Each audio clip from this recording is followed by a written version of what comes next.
Olá, meu nome é Luiz Roberto, uma vez mais aqui no vídeo espírita.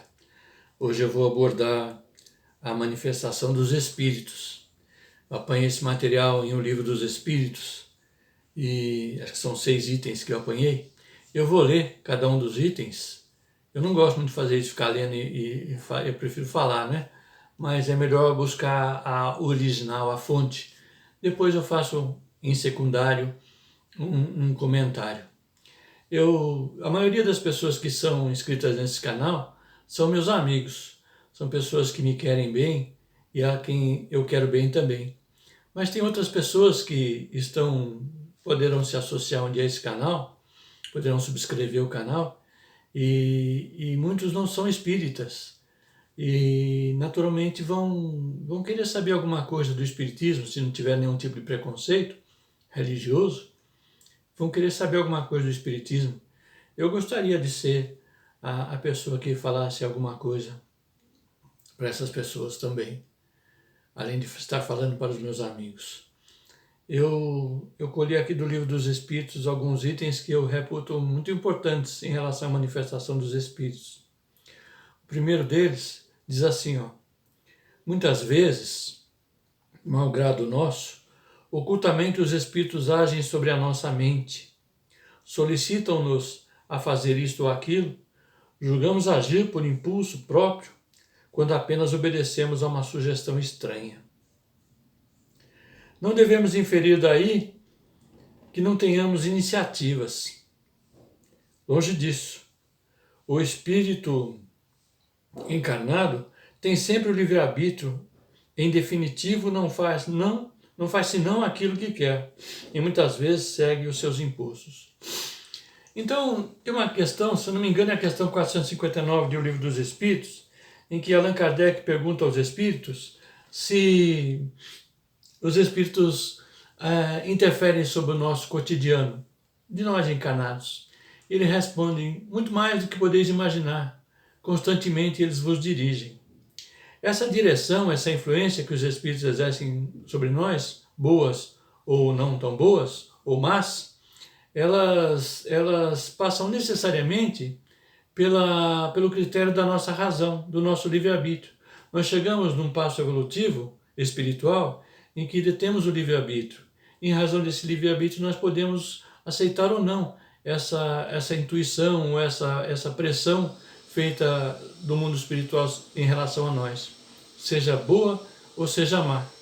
O livre-arbítrio é nosso e, em última análise, nós é que decidimos se vamos ou não pensar, falar ou fazer aquilo que nos é sugerido.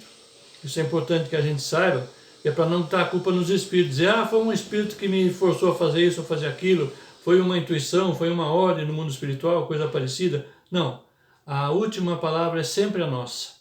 Fazer ou não fazer, falar ou não falar, pensar ou não pensar, é nossa. Então é isso que diz aqui o Espírito, em O Livro dos Espíritos, respondendo a um questionamento de Allan Kardec. Aqui no item 2, que eu anotei como item 2, né?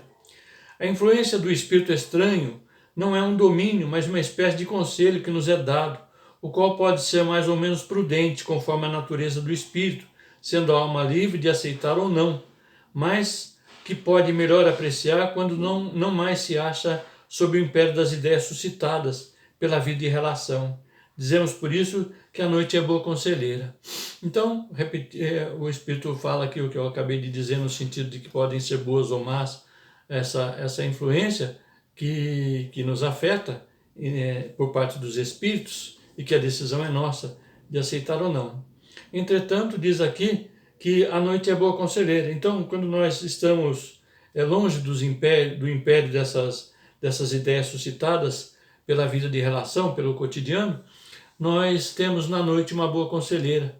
Então, uma noite de sono, né, num lençol bem limpinho, né, depois de um chazinho, um chá para dormir, né, um chá repousante, enfim, a gente deita, dorme, e aí vai ter com os bons espíritos, vai ter com os espíritos que nos querem bem, o nosso guia espiritual em especial, e vai nos alertar quanto às sugestões que nos foram feitas. E ainda assim, caberá a nós outros a acolher a orientação do nosso protetor espiritual, dos nossos amigos espirituais, ou não. Ainda assim, nós estaremos munidos do nosso livre-arbítrio para aceitar ou não, inclusive, os aconselhamentos em relação àquela ideia que tínhamos tido anteriormente, em razão da sugestão de algum espírito. Nem sempre nos é fácil distinguir a ideia sugerida da ideia própria, porque muitas vezes elas se confundem. Há, entretanto, presunção de que venha de uma fonte estranha, quando é espontânea e surge em nós como uma inspiração, e quando se opõe à nossa maneira de ver. Isso é bastante interessante também. Às vezes a gente tem uma ideia assim que vem de repente, e essa ideia que vem de repente, que não é nossa, e que até contraria a nossa maneira de ver, é aquela que vem vem insuflada por parte dos espíritos, sejam elas boas ou más, né? Nosso julgamento e nossa consciência nos dão a conhecer se ela é boa ou má.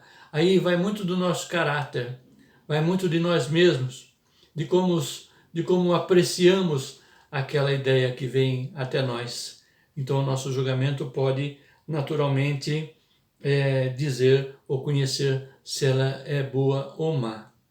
Eu não sei se tem muito a ver com essa questão propriamente dito, mas eu tenho até uma referência muito interessante. Um dia estávamos num debate no Centro Espírita que nós frequentamos, um debate caloroso e proveitoso para todos nós, em que um irmão meu, um irmão consanguíneo, defendia a ideia, a sua própria ideia, contra o comum daquilo que se afirmava pelos demais. E ele muito culto, meu irmão muito culto, e defendeu aquela ideia, enfim, não me lembro mais qual a ideia, mas eu lembro que ele defendeu a sua ideia, que era contrária dos demais. Depois, no momento seguinte do trabalho, em que os espíritos se manifestaram, manifestou-se através dele uma entidade espiritual, então, e disse totalmente contrário daquilo que ele afirmava, que ele, meu irmão, médium, afirmava, totalmente contrário do que ele havia dito. E aí nós pudemos observar uma coisa muito interessante em relação a isso, né? A fidelidade do médium. Nada que o Espírito disse através dele, ele concordava, mas ele disse. Disse porque não era da sua lavra, era da lavra dos Espíritos, ou do Espírito que se comunicava através dele. E ele foi um médium fiel em reproduzir tudo aquilo que o Espírito dizia, conquanto tudo que o Espírito dizia contrariasse a sua posição pessoal. Isso foi fantástico para nós, né? Isso talvez se aplique aqui, essa questão. Às vezes o Espírito nos insufla uma ideia que é contrária à nossa, e nós devemos avaliar se ela deve ser atendida ou não. E essa avaliação de atendimento ou não da ideia passa necessariamente pelo conhecimento que nós tenhamos, pela consciência que nós tenhamos de que se ela é boa ou má, né? Aqui um bocadinho mais adiante, diz assim: as manifestações patentes diferem das manifestações ocultas, por isso são apreciáveis pelos nossos sentidos. Constituem, a bem dizer, todos os fenômenos espíritas que se nos apresentam sob as formas variadas. Muitas vezes nós obtemos uma manifestação espiritual que são tão patentes que são apreciáveis até mesmo pelos nossos sentidos físicos. Em razão disso, temos a certeza de que a manifestação, seja por palavras, por atos, ou até mesmo por pensamento, de forma tão patente que a gente sabe, isso não é meu não. Alguém está falando isso aqui, alguém está insuflando essa ideia, isso não é meu não.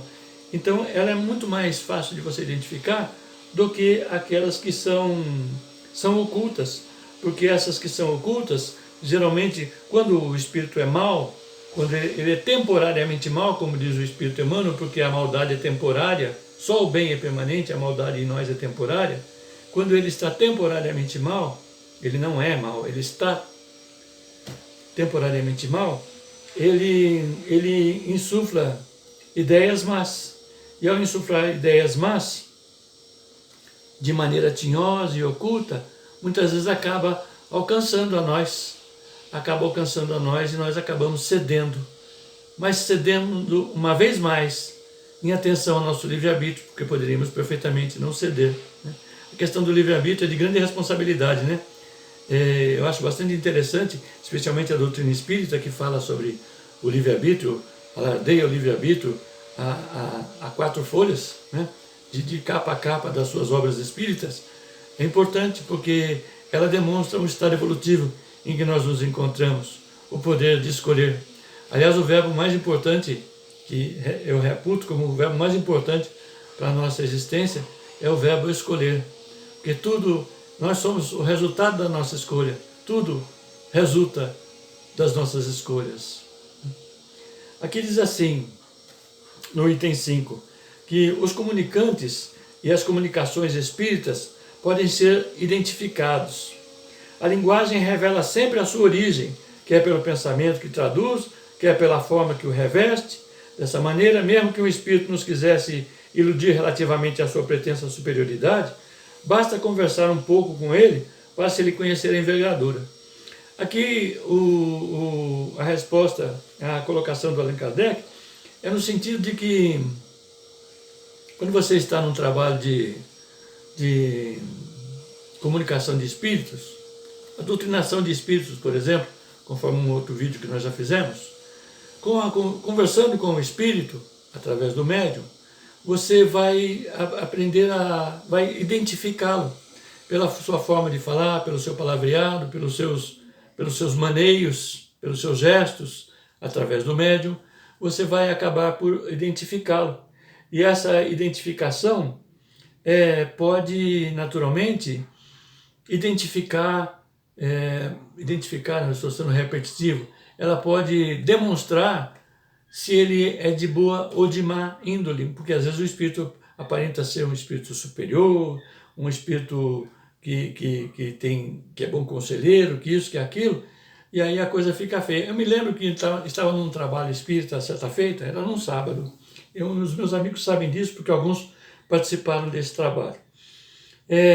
Nós estávamos lá participando de um trabalho de estudos, estudávamos as obras de Ramatiz. E na outra parte do trabalho, que a gente fala que é a segunda parte, o trabalho é um só, mas a gente fala segundo módulo, né? Segunda parte do trabalho, em que havia a manifestação dos espíritos, manifestou-se lá uma entidade espiritual através de uma médium conhecida nossa, médium bastante responsável, e o espírito disse assim, que o nosso trabalho tinha sido excelente, que foi um trabalho bastante produtivo, e que nós estávamos de parabéns, e que nós devíamos ter orgulho das nossas atividades dos sábados, porque o trabalho era realizado no sábado. Aí já estragou, né? O elogio, ele é bem-vindo, especialmente se ele não afeta a nossa vaidade. Entretanto, quando o Espírito disse que nós deveríamos ter orgulho dos trabalhos que realizávamos, ele já se traiu. O Espírito já se traiu, né? Ele veio à guisa de guia espiritual e, naturalmente, ele já se traiu, porque ele enaltecia em nós a necessidade de ter um bocadinho que fosse, de orgulho. É por essas manifestações, por essas palavras que a gente deve identificar o Espírito. E devo fazer uma ressalva, né? Ele se manifestava como se fosse o guia espiritual da médium, e efetivamente nós conhecíamos o guia espiritual da médium pelos seus aconselhamentos anteriores, e efetivamente ele não era o guia espiritual da médium, ele se fazia passar por seu guia espiritual. E o enaltecimento ao orgulho já o identificou como um falso orientador espiritual. Um bocadinho mais adiante, nós temos aqui no item 6, eu acho que é o último que eu anotei aqui, o item 6. Suponhamos que na sala, o Kardec diz assim, para que a gente possa identificar os espíritos, ele diz assim, suponhamos que na sala ao lado daquela em que nos encontramos, algumas pessoas estejam conversando entre si, e que nós não as conhecemos e nem podemos vê-las pela sua conversa, entretanto, poderemos julgar a todos e dizer se são gente rústica ou fina, ignorantes ou sábios, malfeitores ou gente honesta. Para alguém julgar os espíritos, bem como para julgar os homens, é necessário que antes saiba julgar a si mesmo. Então, se você está num cômodo qualquer, da recepção de um estabelecimento qualquer, e na sala ao lado tem um grupo de pessoas conversando, você não as vê porque tem uma parede que antepara a visão entre você e as pessoas, você as ouve conversar, então naturalmente pelo palavreado que elas tenham, pelas ideias que expunham, enfim, dá para você avaliar que tipo de criaturas são, como diz aqui o Allan Kardec, se elas são pessoas rústicas, grosseiras, ou se são pessoas finas ou de fino trato, se elas são ignorantes ou se têm algum tipo de sabedoria, né? Se elas são malfeitores ou se são gente honesta, dá para se verificar. Os espíritos é a mesma coisa, você não os vê, apenas os ouve através dos médiuns e pode então, de acordo com o seu palavreado, com as suas intenções, com os seus maneios, você pode identificá-los, né? Mas o Kardec faz uma observação para nós, porque isso eu tirei lá do Livro dos Espíritos, dos comentários do Allan Kardec, em que ele diz assim, que para alguém julgar os espíritos, bem como para julgar os homens, é necessário que antes saiba julgar a si mesmo. Então, para nós julgarmos os outros, nós temos que julgar a nós mesmos e ver qual é a nossa medida, porque nós medimos os outros de acordo com a nossa medida. Então, melhorando a nossa medida, melhorará naturalmente a nossa condição de julgar o nosso próximo, seja ele encarnado ou desencarnado. Então esse trabalho aqui, que eu colei do Livro dos Espíritos e fiz um pequeno comentário, tem por objetivo especialmente de lembrar aos espíritas que conhecem esse assunto sobre o mesmo, especialmente nos trabalhos de doutrinação, e aqueles que não conhecem a doutrina espírita e que venham a ver esse vídeo, nós gostaríamos que ele fosse de algum socorro, para que nós possamos passar um cadinho daquilo que o Espiritismo ensina para nós. Esse nosso canal é iniciante, nós estamos com o propósito, firme propósito, de divulgar a doutrina espírita através de vídeos pela plataforma do YouTube, e nós gostaríamos que ele fosse avaliado, que as pessoas se inscrevessem no nosso canal e que efetivamente compartilhassem esse trabalho, a fim de que ele possa também auxiliar no tocante à divulgação da doutrina espírita, que é uma doutrina libertadora, é a doutrina do livre pensar. E pensemos sempre de maneira livre, em razão do livre-arbítrio que já conquistamos, mercê da nossa longa jornada espiritual. Que Deus nos abençoe a todos. E vamos adiante.